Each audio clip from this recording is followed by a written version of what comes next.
किसान साथियों नमस्कार, राम राम, सत श्री अकाल, आदाब। किसान साथियों आप अच्छे होंगे, ठीक होंगे। भगवान से कामना करते हैं, दुआ करते हैं आप जहाँ भी रहें स्वस्थ रहें, अच्छे रहें, आपके काम में दिन दुगनी रात चुगनी उन्नति हो। परम पिता परमेश्वर से हमारी यही कामना है।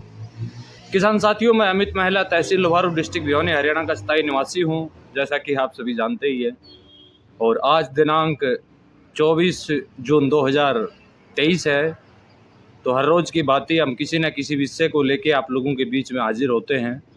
काफ़ी दिन से हमारे किसान बार बार रिक्वेस्ट कर रहे थे, कभी कर्नाटका से, तो कभी आंध्रा से, कभी राजस्थान से, कभी पंजाब से, कभी मध्य प्रदेश से, यानी काफ़ी जगह से व्हाट्सएप हमारे पास आ रहे थे कि मूंगफली के ऊपर आपने आज तक कोई वीडियो नहीं बनाया जी। तो आज हम मूंगफली के ऊपर बात करेंगे, लेकिन बात करने से पहले मैं हाथ जोड़ के आपसे एक निवेदन करता हूं कि जिन किसान साथियों ने इस चैनल को सब्सक्राइब नहीं किया है वो अवश्य कर लें। बेल आइकन घंटी को दबा के ऑल पर क्लिक कर लें, ताकि आने वाला कोई भी वीडियो आपसे मिस ना हो और आने वाला लाइव प्रोग्राम सभी आप देख पाएँ। ये मेरा आपसे रिक्वेस्ट है। और वीडियो को जितना अधिक आप शेयर करेंगे उतना अच्छा बेनिफिट फार्मर को मिल पाएगा। तो आज हम बात करेंगे मूंगफली के ऊपर। मूंगफली मुख्य रूप से आंध्र प्रदेश, कर्नाटका, तमिलनाडु सबसे ज़्यादा लगाई जाती है, बहुत अधिक मात्रा में लगाई जाती है। फिर अन्य राज्य जैसे हम बात करें राजस्थान की, राजस्थान में भी बहुत एरिया में मूंगफली की फार्मिंग की जाती है, पंजाब में भी की जाती है, मध्य प्रदेश में भी की जाती है, कुछ हिस्सा उत्तर प्रदेश का भी मूंगफली लगाते हैं। और अब तो हरियाणा में भी, हमारे हरियाणा में भी मूंगफली की फार्मिंग लोगों ने स्टार्ट कर दी है और काफ़ी अच्छा बेनिफिट वो उठा रहे हैं मूंगफली के ऊपर। तो आज मूंगफली के ऊपर ही हम सबसे पहले भूमि की तैयारी, और दूसरा उसके बीज की उपचार, और तीसरा बुआई का सही दूरी, और कितनी लाइन से लाइन की कितनी दूरी होनी चाहिए, पौधे से पौधे की कितनी दूरी होनी चाहिए, उन सभी विषयों पर आपसे बातचीत करेंगे। साथियों सबसे पहले तो आपको जो मूंगफली लगाना चाहता है फार्मर, जो फली होती है मूंगफली की, उसके अंदर से दाना जो है वो आपको 10-15 दिन पहले निकाल लेना चाहिए। उस दाने को 10-15 दिन पहले आपको निकाल लेना चाहिए और उसको हल्की धूप लगा देना चाहिए। जब हल्की धूप अब उसको लग जाएगी उसके बाद हम उसका बीज उपचारित करेंगे।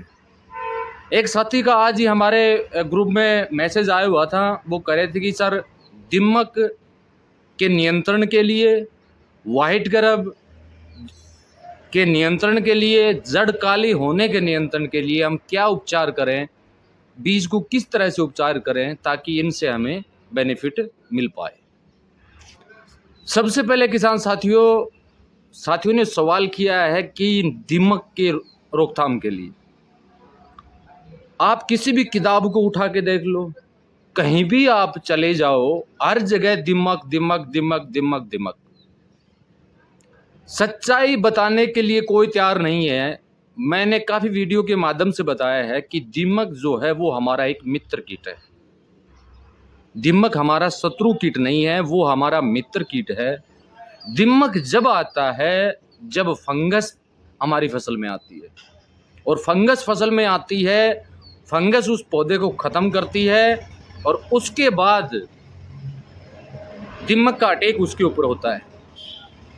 दीमक कभी भी हरे को छुएगी नहीं और सूखे को छोड़ेगी नहीं। इस कहावत को हमेशा याद रख लेना आप। हरे पौधे को दीमक कभी नहीं छेड़ेगी और सूखे को वो छोड़ेगी नहीं।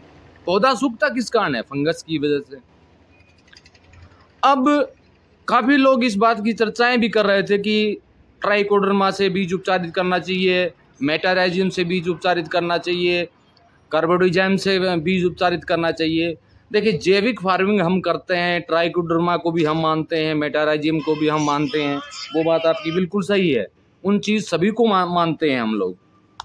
लेकिन आज जो आप बाज़ार से ट्राइकोडर्मा लेके आ रहे हैं, क्या वो आपको सही मिल रहा है? क्या बाज़ार से जो मेटाराइजियम आप लेके आ रहे हैं वो सही मिल रहा है? किसी को नहीं मिला जी। मैंने पहले भी एक वीडियो के माध्यम से बताया था और माननीय डॉक्टर श्रीमान कृष्ण कुमार चंद्रा जी ने भी बताया था इस बारे में कि 80 से 90% उसके अंदर फिलर मिलाया जाता है जो हमारे किसी भी काम का नहीं होता, और उसके अंदर ऐसे बैक्टीरिया हमारे खेत में आ जाते हैं जिसकी वजह से फायदे की बजाय नुकसान हो जाता है।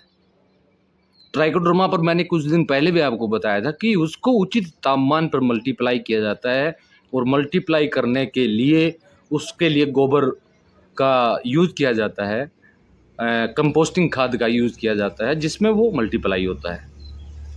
अगर आप जैविक करना चाहते हैं तो वेस्डी कंपोजर के अंदर ये सब कुछ अवेलेबल है और प्रचुर मात्रा में अवेलेबल है। अगला फिर हमारे बीच में अनएंसर है। अनएंसर के उपचार करके एक किसान की मैं कहानी आपको बताता हूँ। यहाँ से मेरे से 18 किलोमीटर दूरी पर पड़ता है। उस किसान ने अब की बार वेजिटेबल लगाया। पहले उसकी बागवानी करता था, वो उसकी एप्पल बेर की बागवानी करता था, लेकिन उसको उसमें कामयाबी नहीं मिली पक्षियों की वजह से और फंगस की वजह से। वो यानी सारी चीज़ उसके समझ में नहीं आई, तो उन्होंने काम बीच में छोड़ दिया तो वो उनकी पूरी फसल बर्बाद हो गई। अब उन्होंने सोचा क्यों ना परिवार का लालन पोषण कैसे करें, 3 एकड़ ज़मीन बेचारे के पास। तो उन्होंने सोचा कि कुछ एरिया में सब्जी में लगा लूँ। अब सब्जी के लिए बीज लाने हमारे डिस्ट्रिक्ट भिवानी चला गया।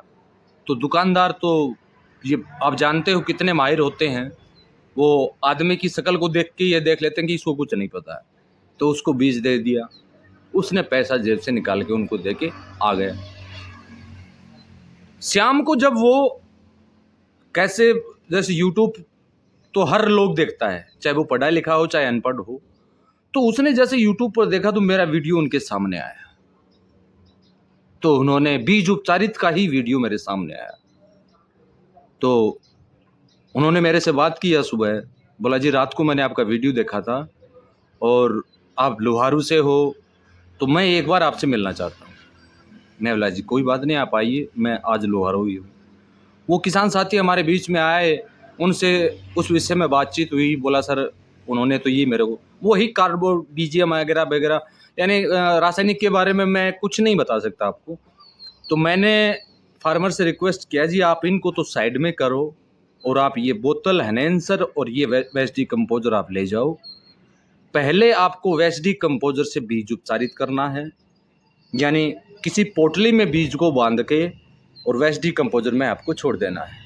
फिर बीज को बाहर निकाल लेना है। हल्का सुखाने के बाद एनहेंसर की बोतल से आपको हल्का हल्का कोटिंग करना है, यानी कुछ कुछ बूंदे एनहेंसर की पर बीज के ऊपर लग जाए, इस तरह से आपको व्यवस्था बनानी है। और फिर उसको छांव में 1 घंटे 2 घंटे 3 घंटे के लिए आपको सुखा देना है। उन्होंने उसी के अनुरूप वो काम किया और आज वो कह रहा था जी सब्जी के अंदर 15,000 रुपये से 16,000 रुपये के बीच में पर मंथ की आमदनी उनकी हो रही है। उन्होंने आज बताया रास्ते पर काम करके एक छोटा जो होता है जिसको हम यहाँ हाथी बोलते, छोटा टेम्पो होता है छोटा, वो उन्होंने परचेज किया।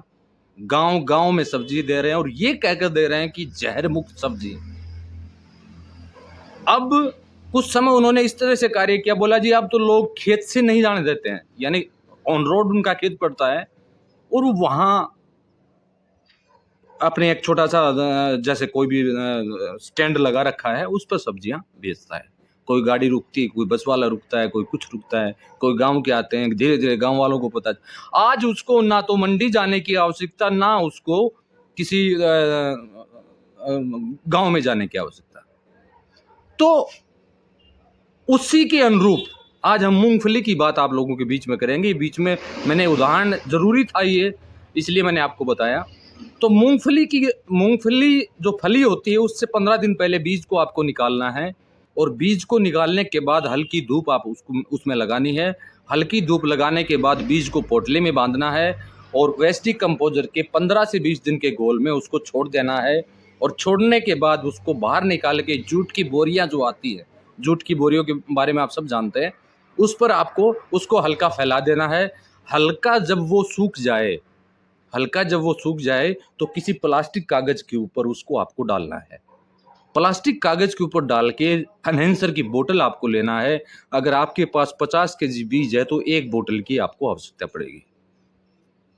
उससे उसको हल्का हल्का कोटिंग आपको कर लेना है। और कोटिंग करने के बाद 2 घंटे या 1 घंटे के बाद आपको ये लगे कि सूख गया है, उसके बाद उसकी बुआई आपको करवा देनी है। भूमि की तैयारी, भूमि कैसी होनी चाहिए मूंगफली के लिए? तो बलुई मिट्टी में सबसे अच्छी मूंगफली होती है, जो राजस्थान का मैं उदाहरण आपको दे रहा हूँ। दोमट बलुई हो, उसके वो मिट्टी भी अच्छी मानी जाती है, उसके अंदर भी इसकी बुआई आप कर सकते हैं, तो वो भी बहुत शानदार होती है। लेकिन मूंगफली बोने से पहले आपको ध्यान क्या रखना है? अब वो काली जड़ का होना, पौधे बीच में मर जाना, व्हाइट ग्रब की समस्या होना इत्यादि जो प्रॉब्लम आपके सामने आती हैं, उसके लिए आपके पास 2 रास्ते हैं। पहला रास्ता नीम की खली। प्रति 1 एकड़ 60 से 65 किलो नीम की खली जब आखिरी जुताई आप करते हैं उस समय डालने का काम आप कीजिए। इससे डबल बेनिफिट आपको होगा। एक तो जो आप दीमक को दुश्मन समझते हो, दीमक तो आएगी नहीं, क्योंकि फंगस ही नहीं आएगी, दीमक कहाँ से आएगी? तो वो फंगस आएगी जो आती है उसके अंदर, वो फंगस नहीं आएगी और व्हाइट ग्रब अपनी जगह छोड़ जाएगा, वो मूंगफली के नजदीक नहीं आएगा। और दूसरा बेनिफिट ये मिलेगा, उससे आपको नाइट्रोजन भी मिलेगा।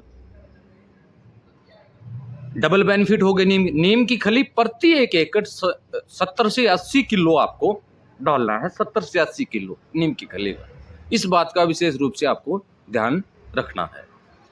नीम की खली अगर आपके पास उपलब्ध नहीं है तो आप करंज या करेंजा की खली, करंज की खली मिल जाएगी आसानी से, आपको करेंजा की नहीं मिलेगी लेकिन करंज की खली मिल जाएगी।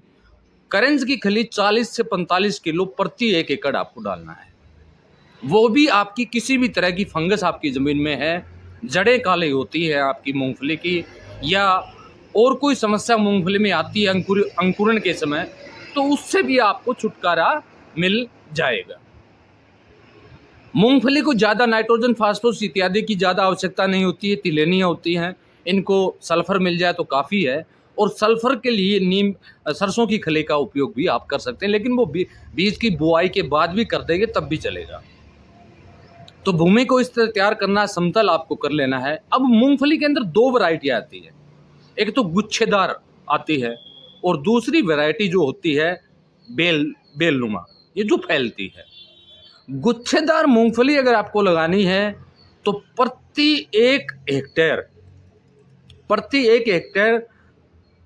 80 या 75 या 80 किलो के आसपास बीज आपका लगेगा। अगर आपको फैलने वाली मूंगफली लगानी है तो वो 50 से 60 किलो बीज प्रति हेक्टेयर आप उसका बीज का उपयोग कर सकते हैं, बीज उपचारित करने के बाद, छांव में सुखाने के बाद। फिर आप जब उसको बुआई आप शुरू करते हैं, या तो जैसे राजस्थान में तो मोस्टली मैंने देखा है, हरियाणा भी में मैंने देखा है कि ऊंट से मूंगफली की बुआई करते हैं और उनके हाथ को ऐसा वरदान है कि वो दाना सही जगह जगह गिरता है। यानी जैसे मूंगफली के लिए अगर माने तो 5 से 6 इंच की दूरी पौधे से पौधे की दूरी होनी चाहिए, तो वो दूरी उतनी उसमें होती है। अब हम यहाँ बात करें गुच्छेदार मूंगफली जो हम लगाते हैं, उसकी लाइन टू लाइन की दूरी 30 सेंटीमीटर के आसपास हो, और फैलने वाले जो लगाते हैं वो 45 सेंटीमीटर के आसपास उसकी लाइन टू लाइन की दूरी होनी चाहिए। तो मिट्टी भी आपको पता चल गया कैसे आपको तैयार करना है। कंपोस्टिंग खाद अगर आपके पास है तो वो आप खेत में डाल दीजिए, उससे भी आपको अच्छा बेनिफिट मिलेगा। लेकिन इस मौसम में कंपोस्टिंग खाद का डालना आप तभी डालें जब खेत में उचित नमी हो और उस खाद को धूप ना लगे, क्योंकि धूप अगर लग गई तो आपने वो जो कंपोस्टिंग खाद बनाया है उसके ऊपर की गई मेहनत आपकी व्यर्थ चली जाएगी, क्योंकि उसके अंदर जो भी सूक्ष्म तत्व होते हैं वो सारे सूक्ष्म तत्व मर जाएंगे तेज धूप की वजह से। तो भूमि उपचार हो गया आपका, बीज उपचार हो गया, आपकी समस्या थी जड़ का काला होना और व्हाइट ग्रब की समस्या आपकी थी, तनागलन की समस्या आपकी थी, वो सारी समस्याएं इससे दूर हो जाएंगी। कहीं भागने की आपको आवश्यकता नहीं है। अगर आप ये सोचें, अगर आप ये माने कि कार्बोडिज्म से बीज उपचारित करके हम दीमक से बच सकते हैं, तो ये आपकी भूल है। कुछ समय के लिए उस पर कंट्रोल आप कर सकते हैं, लेकिन फंगस को तो आना है। फंगस एक ऐसी समस्या है जिसका रासायनिक में कोई भी समाधान नहीं है। फंगस को फंगस यानी शत्रु फंगस है तो उसको मित्र फंगस ही मारेगी। और वो हमारे वेस्ट डिकम्पोजर एक, जब आप देखते हैं काफी दिन आपने ड्रम को छोड़ दिया तो उसके ऊपर गहरी छाउंदार फंगस बन जाती है, वो मित्र फंगस होती है हमारे। वो वेस्ट डिकम्पोजर के बैक्टीरिया नीचे कॉलोनियां बना लेते हैं उसमें। इस तरह से अगर आप उपयोग करेंगे तो एक तो खर्चा आपका कम आएगा, एक शुद्ध मूंगफली आप लगा पाएंगे। अगर नीम की खली, सरसों की खली, करंज की खली, तीनों अगर आप डालते हैं तो आपके दानों की जो है यानी जो फलियों की जो संख्या है वो अधिक होगी और उसमें वजनदार होगा। ये तय मान लेना आप, वजनदार होगा वो। क्योंकि सरसों की खली के अंदर भी नाइट्रोजन होता है, जिप्सम काफी मात्रा में पाया जाता है। करंज की खली के अंदर भी नाइट्रोजन कुछ मात्रा में होता है और अन्य न्यूट्रिएंट भी पाए जाते हैं। नीम की खली के अंदर भी नाइट्रोजन होता है और उन सभी को कंट्रोल करने की स्थिति में पावर होती है उसके पास। तो ये चीजें आप अगर उपलब्ध करवा लें तो आपको ज्यादा खर्चे की आवश्यकता नहीं पड़ती और मूंगफली के अंदर ज्यादा फर्टिलाइजर आपको देने की आवश्यकता ही नहीं है। वेस्ट डिकम्पोजर को लगातार कंटिन्यू पानी के साथ चलने दीजिए, उससे जमीन आपकी फोली होती जाएगी, यानी मुलायम, यानी भुरभुरी होती जाएगी। जितनी जमीन के अंदर नरमपन आएगा उतना फल आपका बढ़ेगा। आज से पहले आपने मूंगफली की फार्मिंग की होगी, वो किसान साथी अगर इस वीडियो को देख रहे हैं तो मेरे बताए अनुसार मूंगफली की फार्मिंग अब की बार आप करके देखना वेस्ट डिकम्पोजर एनहेंसर से। उसमें आप देखेंगे कि क्या कितना अच्छा बेनिफिट आपको मिलेगा। तो साथियों, वीडियो बहुत लंबा हो गया और एक रिक्वेस्ट मेरी बीच में मैं बता देना जरूरी समझता था कि कुछ साथी वीडियो के नीचे कमेंट करते हैं कि जी आप प्रैक्टिकली वीडियो बनाओ। देखिए भैया, अगर मैं प्रैक्टिकली वीडियो बनाना शुरू कर दिया तो फिर मेरा काम कौन करेगा? मैं हर वीडियो प्रैक्टिकली नहीं बना सकता। प्रैक्टिकल वीडियो बनाने की आवश्यकता किसको है? हम जो बताएं उसके अनुसार आप कर लो। अरे हम आपको जानकारी तो दे रहे हैं। हमने जब जैविक खेती की शुरुआत की थी तो हमें ऐसे वीडियो भी नहीं मिल रहे थे कि हम उनको देख के, उनको सुन के लिख सकें, पढ़ सकें, वो बताने वाले भी नहीं थे। तो प्रैक्टिकली वीडियो, हर प्रैक्टिकली वीडियो बनना मेरे लिए पॉसिबल नहीं है जी। वो आप बनाओ, आपका अनुभव शेयर करो। हाँ, उसको मैं शेयर करूंगा मेरे वीडियो के साथ। भाई इस फार्मर ने इस प्रकार, इस तरह से इसमें एनहेंसर, वेस्ट डिकम्पोजर इत्यादि का उपयोग किया, उससे उसको बेनिफिट मिला, वो मैं बनाऊंगा। लेकिन हमारे लिए हर प्रैक्टिकली नहीं है। जिस फार्म पर हम जाते हैं वहाँ अवश्य बनाते हैं, वो आप देखते भी होंगे। काफ़ी वीडियो बनाए भी हुए हैं मैंने। मेरे फार्म की वीडियो बनाने से फ़ायदा नहीं है। मैं मेरे फार्म का वीडियो क्या बनाऊँ? आप सीधी सी बात है, उस समय फिर आपके कमेंट ये भी आए हैं मेरे पास, बोला आप तो कुछ भी बोल सकते हो, किसी दूसरे फार्मर के दिखाओ। फिर फार्मरों के वीडियो आने स्टार्ट हो गए, बोले जी आपकी वीडियो बंद क्यों हो गए? यानी हर तरफ से प्रॉब्लम है। तो जो जानकारी आपको दी जाती है वो समय निकाल के जब आपको ये जानकारी उपलब्ध करवाई जाती है और इसके अनुसार अगर आप काम करेंगे तो जैविक खेती को में आप बढ़ पाएंगे, रसायन मुक्त भारत का निर्माण आप कर पाएंगे।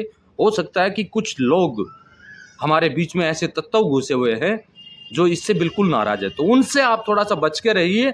और कुछ नहीं है, सही जो हमारे जो पुरानी चीज़ें होती थी उसी के अनुसार फार्मिंग पर सभी को आना पड़ेगा। क्योंकि ऑर्गेनिक मैटर के बारे में जो बात चल रही है ना जी, ये बात एक विश्व स्तर पर चल रही है। यानी आल दुनिया के लिए चैलेंज है ऑर्गेनिक कार्बन, और ये रासायनिक में पॉसिबल नहीं है। अगर ऐसी हालात रही तो आने वाले समय में शायद खाने के लिए अनाज के लिए आदमी को जूझना पड़ सकता है। क्योंकि ऑर्गेनिक कार्बन दिनों दिन लगातार कंटिन्यू गिरता जा रहा है नीचे और जमीन का पीएच बढ़ता जा रहा है और हमारी जमीन का जल स्तर है वो भी नीचे बहुत गहरा चला गया, जो मेरे याद के अनुसार है। तो मैं अब किसान साथियों का ज़्यादा समय नहीं लूँगा। इसी के साथ नमस्कार, जय हिंद, जय भारत। और जिन किसान साथियों को मेरे साथ फेसबुक पर, टेलीग्राम पर इत्यादि पर ऐड होना है तो मेरे वीडियो में दिए गए लिंक के ऊपर क्लिक करके आप ऐड हो सकते हैं। वीडियो से संबंधित कोई भी समस्या अगर आपकी हो तो वीडियो में दिए गए नंबर के ऊपर आप व्हाट्सएप मैसेज करके या ज़रूरी हो तो कॉल करके आप उसके बारे में जानकारी ले सकते हैं। धन्यवाद, नमस्कार, जय हिंद, जय भारत।